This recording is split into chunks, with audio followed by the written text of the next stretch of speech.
అయితే మా అందరికి ఒకటే ప్రశ్న, మేము ఇక్కడ నుంచి తీసుకెళ్ళిన మొక్కలు ఇంటికి వెళ్ళాక కొన్ని రోజులకి వడిలిపోతున్నాయి.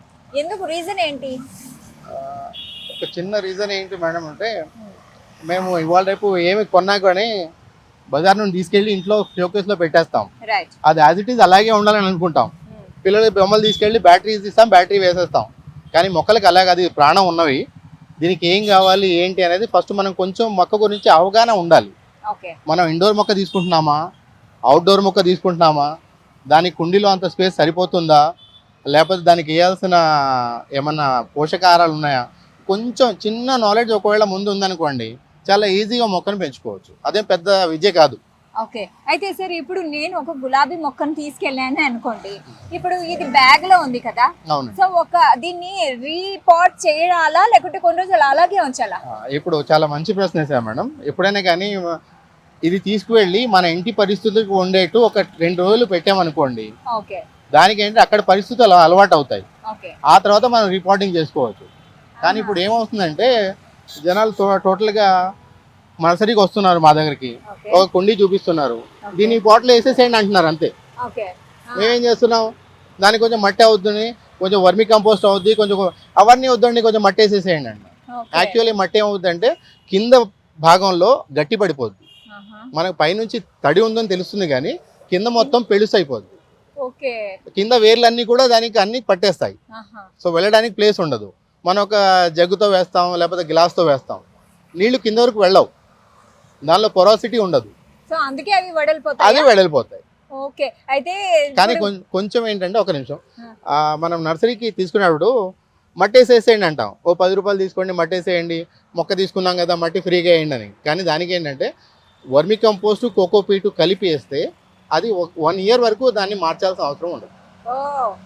So vermi compost and cocopeat రెండు కలిపి వేస్తే 1 ఇయర్ వరకు మనము పాట్ మళ్ళీ మార్చాల్సిన అవసరం లేదు.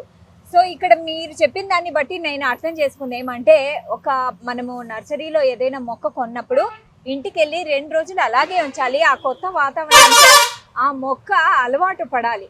Right sir. ఇప్పుడు ఒక మొక్క ఒక్కొక్క రకంగా ఉంటుంది కదా, సో ఇప్పుడు మందారం చెట్టును ఉదాహరణగా తీసుకుందాం. ఇది తీసుకెళ్ళిన తర్వాత దీనికి ఎంత నీళ్లు వేయాలి? దీన్ని ఏంటంటే ఈ మందార మొక్క అనేది మీరు కనీసం ఒక 3 ఫీట్లు వరకు పెరిగే మొక్క అండి ఇది, ఇంట్లో పెంచుకుంటే కుండీలో. సో కనీసం 12 ఇంచుల కుండీ అనేది మనం మెయింటైన్ చేయాలి. 12 ఇంచుల కుండీ.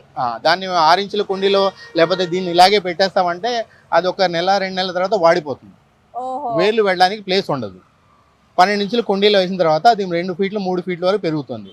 ప్లస్ దానికి ఏంటంటే ఎండాకాలం ఉంటే రోజుకు 2 సార్లు నీళ్ళు వేయాలి, వానాకాలం అయితే 2 రోజులకు ఒకసారి నీళ్ళు వేసినా సరిపోతుంది. ఓకే. అంటే ఆ పాట్ లో వాటర్ కంటెంట్ ఎంత ఉంది అని మనం చూసి చెక్ చేసుకోవచ్చా? 100%. ఒక వేలు పెట్టి కొంచెం చూసామనుకోండి, మనకి తేమగా అనిపిస్తే నీళ్ళు వేయాల్సిన అవసరం లేదు ఏ చెట్టు కూడా. ఓకే. ప్లస్ పై భాగాన్ని ఏంటంటే ఎప్పుడు కూడా చిన్న స్పూన్ టైప్ లో లేకపోతే కుర్పీతోనో కొంచెం లూజ్ చేసుకోవాలి. నీళ్లు వెళ్ళే దారి ఒకటి ఏర్పడిపోద్ది, ఆ దారిని కొంచెం మారుస్తూ ఉండాలి. ఓకే, అలాగనమాట. ఒకవేళ వర్షం అప్పుడు కొంతమంది టెర్రస్ గార్డెనింగ్ చేస్తారు, అండ్ ఈ సిటీలో ఏమంటే మనకి ఎక్కువగా బాల్కనీస్ ఉన్నాయి, బాల్కనీస్ లో ఎక్కువ పెడుతుంటారు. సో వర్షం ఎక్కువగా వచ్చి ఆ నీళ్ళని ఇందులో నిండిపోతే ఏం చేయాలి? ఎప్పుడు కూడా ఏ పాట్ పెట్టినా కానీ నీళ్లు వెళ్ళే హోల్ ఉందా లేదా చూసుకోవాలి మేడం. ఓకే. నీళ్లు వెళ్ళే హోల్ లేకపోతే ఆ కుండీ ఫెయిల్ అయినట్టే, ఆ కుండీ ఆ మొక్క చచ్చిపోయినట్టే. ఎంత నీళ్ళు ఎక్కువ పోసామో ఆ నీళ్లు వెళ్ళిపోగలగాలి. సో ఎక్సెస్ ఆఫ్ వాటర్ బయటికి వెళ్ళిపోయేలాగా హోల్స్ ఖచ్చితంగా ఉండాలి. అది మనం చూసుకుంటూ ఉండాలి, దానిలో నీళ్లు బయటకు వస్తున్నాయా లేదా అనేది. ఎండ ఎంత తగలాలంటారు? కొన్ని బాల్కనీస్ లో ఎండ రాదు, మరి సో ఏ మొక్కకి ఎంత ఎండలో పెట్టాలి, ఎంతసేపు పెట్టాలి? ఒక చిన్న థంబ్ రూల్ మేడం, మీకు పువ్వు కావాలంటే కనీసం 1 గంట ఎండలైనా కావాలి. ఓకే. చాలా మంది ఏమనుకుంటారంటే మనకి వెళ్తురు ఉంది కదా, పూలు రావాలి అనుకుంటే ఎండ కనీసం ఒక అరగంట గంట అయినా ఉండాలి. ఓకే, ఎండ కనీసం గంట అరగంట అయినా ఉండాలి. సరే, ఇప్పుడు ఫర్ ఎగ్జాంపుల్ ఈ మొక్క ఉంది, నేను కొన్నాను, దీన్ని తీసుకెళ్లి ఇలాగే కుండీలో పెట్టేయచ్చా? దీన్ని 100% అలాగే పెట్టేస్తే దాని చుట్టూ ఉన్న కవర్ ఉంది కదా మేడం, అది అబ్స్ట్రక్షన్ అవుద్ది. దానిలో ఏంటంటే ఫస్ట్ మనం కుండీ సైజు చేసుకోవాలి, దానిలో కొంచెం మట్టి వేయాలి, మట్టి వేసే ముందు దానికి హోల్స్ ఉన్నాయో చూసుకోవాలి, హోల్స్ దగ్గర కొంచెం ఒక చిన్న రాయి అయినా ఏమైనా పెట్టాలి. దాంతో వర్మి కంపోస్ట్ కోకోపీట్ కలిపి కలిపిన పాట్ మిక్స్ ఉంటుంది. ఓకే దాన్ని కొంచెం ఒక 2 ఇంచులు 3 ఇంచులు వేసుకొని కవర్ చింపేసి జాగ్రత్తగా దీన్ని వేర్లు కదపకుండా దానిలో పెట్టి మిగతా భాగాన్ని మట్టితో నింపాలి. ఓకే అప్పుడు 100% మేము ఇక్కడ నుంచి తీసుకెళ్లారు మళ్ళీ 1 ఇయర్ వరకు ఈ మొక్క ఉంటుందని అట్లీస్ట్ 1 సంవత్సరం గ్యారెంటీ అయినా ఇవ్వగలం. సార్ ఫర్ ఎగ్జాంపుల్ నాకు ఈ పూల మొక్కల్లో చాలా ఎక్కువ పూలు కావాలి. సో పూలు ఎక్కువ పూయాలంటే ఏం చేయాలి? పువ్వు ఎక్కువ పూయాలి అనుకుంటే ఇప్పుడు గులాబీ చెట్టు ఉంది మేడం. ఈ పువ్వు ఇలా ఉంది అని చెప్పి మీరు చాలా పెట్టుకునే ఉంటారు.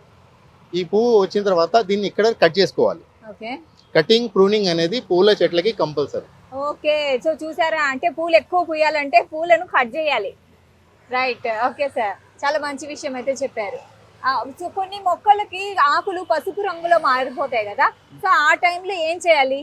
దానికి తగ్గట్టు మనకి ఆర్గానిక్ మందులు ఉంటాయి మేడం. ఓకే అది కెమికల్స్ ఫ్రీ ఉంటాయి కంప్లీట్గా. ఒక చిన్న 200 ml బాటిల్ ఉంటుంది. దాన్ని ఒక 10 ml ఒక 1 లీటర్ నీళ్ళలో కలుపుకొని మీరు పొద్దున్న సాయంత్రం ఒక 3 days స్ప్రే చేస్తే ఆకులైన తెగులు అనేది వెళ్ళిపోతుంది. తెగులు అనేది వెళ్ళిపోతుంది. రైట్, చాలా మంచి విషయం చెప్పారు సార్. నేను ఇది పక్కన పెడుతున్నాను. అయితే సార్ ఇప్పుడు క్రోటన్స్ గురించి మనం మాట్లాడుకుంటే ఇవి ఇక్కడైతే బాగా ఎల్లో కలర్గా చాలా హెల్దీగా ఉన్నాయి, కానీ ఇంటికి తీసుకెళ్ళిన తర్వాత ఇంత హెల్దీగా ఉండకపోవడానికి కారణం ఏంటి? క్రోటన్స్లో మెయిన్ అనుకుంటాం ఏంటంటే క్రోటన్స్ కూడా మనం మిగతా చెట్లకు తీసుకున్నంత కేర్ కూడా తీసుకోవాలి. ఓకే జనరల్గా క్రోటన్స్ని రఫ్ అండ్ టఫ్ అని అనుకుంటాము. అవును. ఆల్మోస్ట్ 90-80% రఫ్ టఫే ఉంటాయి. మ్మ్. కానీ దానికి కావాల్సిన పోషకాలు దానికి కావాల్సిన వాటరింగ్ అనేది ఆన్ టైం ఉండాలి. ఓకే ప్లస్ ప్రతి చెట్టుకు ఒకటే రూల్, మీరు రోజు పొద్దున్న లేచిన తర్వాత అన్నం ఎలా తింటారో నీళ్ళు ఎలా తాగుతారో కనీసం దానికి ఒక గ్లాసో లేకపోతే చెంబో ఒక బకెట్ ఒక నీళ్ళు అనేది కావాలి. నీళ్ళు అనేది ఖచ్చితంగా మీరు వారానికి ఒకసారి వేస్తాము మా చెట్టు పెరిగిపోవాలంటే మాత్రం కాదు. రైట్. ఫైకస్ ఇది ఇంత ఏపుగా పెరిగింది, మామూలుగా అయితే ఇది ఇళ్లలో ఇంత పెద్దగా పెరగదు కదా, దానికి ఎలాంటి జాగ్రత్తలు తీసుకోవాలి? ఇది వచ్చేసి మీరు చూసారు కదా, ఇది ఆల్మోస్ట్ ఇది చూస్తే ఇది 5 years మొక్క మేడం. 5 years మొక్కనా? దాన్ని 5 years నుంచి మనం పెరగకుండా దాన్ని ప్రూనింగ్ చేసుకుంటూ వస్తున్నాం. ఇప్పుడు గ్రీన్ కలర్ వచ్చింది, ఇక్కడ మళ్ళీ మేము కట్ చేసేస్తాం. ఓకే. సో మరి ఈ మొక్కలకి పురుగు పట్టకుండా ఉండాలంటే ఎలాంటి పురుగు జాగ్రత్తలు? పట్టకుండా అంటే అట్లీస్ట్ మనకు రైనీ సీజన్ స్టార్టింగ్లో, middle of the rainy season ఎండింగ్లో 3 సార్లు స్ప్రేయింగ్ అనేది చేయాలి మేడం. ఓకే అది కెమికల్ చాలా ఉన్నాయి మార్కెట్లో, మీకు ఒక ఇన్స్టెంట్గా పనిచేయాలంటే. కానీ సార్ కెమికల్ వద్దు, ఇంట్లోనే తయారు చేసుకోవాల్సిన. సో దానికోసం ఇంట్లో తయారు చేసుకునే చాలా రెమెడీస్ ఉన్నాయి మేడం. ఇవాళ రేపు మీలాంటి యూట్యూబ్ ఛానల్స్ వాళ్ళు చాలా పాపులర్ చేశారు. మనం ఏంటంటే నీమ్ కేక్ తోటి చేసుకోవచ్చు, లేకపోతే బెల్లం దానితో నీళ్ళతో చేసుకోవచ్చు.